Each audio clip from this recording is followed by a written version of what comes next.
Kilala po ng mga otoridad, huwag basta magtitiwala sa mga taong hindi pa masyadong kakilala. Sa Valenzuela, isang babayang ninakawan umano ng itinuturing pa naman niyang malapit na kaibigan kahit sandali pa lang niya ito nakilala. Balitang hatid ni Athena Imperial, exclusive. Hindi akalain ng 38 taong gulang na itatago natin sa pangalang Myra na mismo nga ang itinuturing niyang matalik na kaibigan ang suspect sa panlilimas ng kanyang mga gamit. Pasado 2:00 ng hapon kahapon nang dumating si Myra sa bahay nila sa Valenzuela. Nawalan na raw siya ng pag-asang matukoy ang kawatan.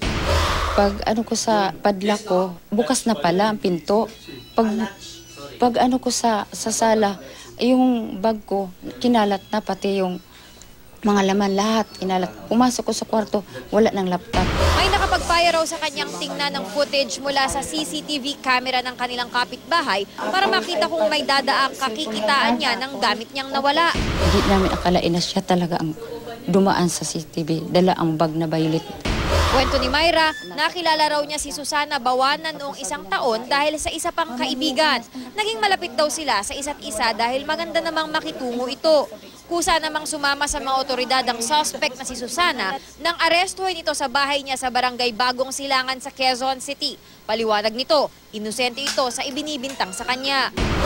No, never. Never, ma'am. Never, ma'am. Nandun po ako, ma'am, sa bahay ko. Sa bahay ko, dyan sa may veterans. Diin ni Bawanan, hindi raw siya ang babae sa CCTV.